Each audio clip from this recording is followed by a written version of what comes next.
សួស្តីនិងសូមជម្រាបសួរពុកម៉ែបងប្អូនអ៊ំពូមីងទាំងអស់គ្នាសូមរីករាយមកកាន់ប្លុកដំណើរកម្សាន្តរបស់នាងខ្ញុំមកកាន់ខេត្តសៀមរាបទីតាំងដែលនាងខ្ញុំកំពុងថតបង្ហាញចែកជូនឲ្យពុកម៉ែបងប្អូនបានឃើញនៅថ្ងៃនេះគឺនៅមុខផ្លូវចូលប្រាសាទតាព្រំតែម្ដងដោយសារតែថ្ងៃនេះនាងខ្ញុំមកលេងប្រាសាទតាព្រំហើយក៏មានការថតរូបជុំគ្នាជាមួយនឹងបងប្អូនផងដែរបន្ទាប់ពីបានថតរូបជុំគ្នាទុកជាអនុស្សាវរីយ៍ហើយនាងខ្ញុំក៏បានដើរបែកគ្នាតែម្ដងហើយនាងខ្ញុំក៏ស្រោតមកដល់ដើមឈើមួយដើមដែលដុះនៅលើប្រាសាទបើនិយាយអំពីដើមឈើមួយដើមនេះគឺថាពិតជាអស្ចារ្យមែនទែនវាមានអាយុរាប់រយឆ្នាំឯណោះហើយថែមទាំងមាន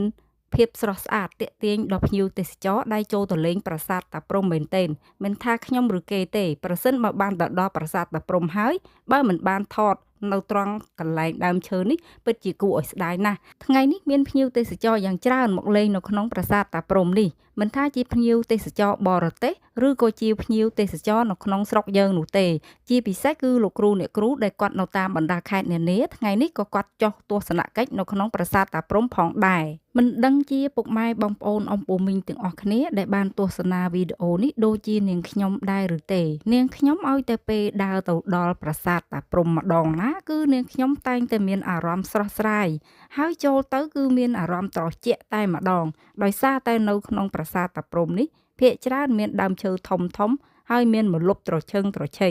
គួរជាទីទាក់ចិត្តចាប់អារម្មណ៍ណាស់ចំពោះនាងខ្ញុំវិញថ្ងៃនេះគឺមានការថតរូបជាច្រើននៅត្រង់ចំណុចដែលមានដើមឈើដុះនៅលើប្រាសាទនេះដោយសារតែវាជាធម្មជាតិហើយវាមានអាយុកាលរាប់រយឆ្នាំមើលទៅពិតជាអស្ចារ្យខ្លាំងដូច្នេះហើយថ្ងៃនេះនាងខ្ញុំក៏មានការថតរូបច្រើននិងបញ្ចេញឲ្យអស់ស្ទាយតែម្ដងហើយពុកម៉ែបងប្អូនព្រោះយូរណាស់ទើបនាងខ្ញុំបានធ្វើដំណើរកម្សាន្តឆ្លងខេត្តម្ដងជាពិសេសគឺនាងខ្ញុំស្រឡាញ់ចូលចិត្តចែករំលែកអ្វីដែលជាធម្មជាតិពិតៗតែម្ដងហើយនាងខ្ញុំក៏មិនភ្លេចដែរដំណើរកម្សាន្តនៅថ្ងៃនេះនាងខ្ញុំក៏សូមអរគុណដល់អ្នកម្ដាយមីងរបស់នាងខ្ញុំឈ្មោះហួតស៊ីណាហៅចម្រើនបើនិយាយអំពីដំណើរកម្សាន្តមកកាន់ខេត្តសៀមរាបនេះគឺគាត់បានអនុញ្ញាតឲ្យនាងខ្ញុំចូលរួមចំនួន2ដងហើយនេះគឺជាលើកទី2ផងដែរនាងខ្ញុំក៏សូមជូនពរឲ្យអ្នកម្ដាយមីងជួបតែសម្ដាងល្អមានសុខភាពល្អ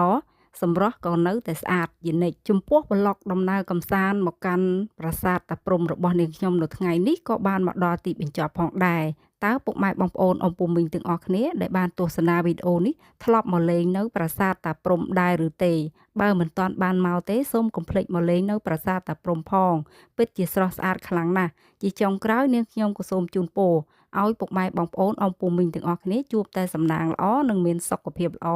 បើពុកម៉ែបងប្អូនអ៊ំពូមីងទាំងអស់គ្នាចូលចិត្តប្លុកដំណើរកម្សាន្តឬក៏ការអត្ថាធិប្បាយរបស់នាងខ្ញុំសូមកុំភ្លេចជួយ Follow Page ឬក៏ Subscribe Channel YouTube របស់នាងខ្ញុំម្នាក់មួយផងដើម្បីទុកជាកម្លាំងចិត្តឲ្យនាងខ្ញុំផលិតវីដេអូថ្មីៗបន្តទៀតសូមអរគុណនិងសូមជម្រាបលា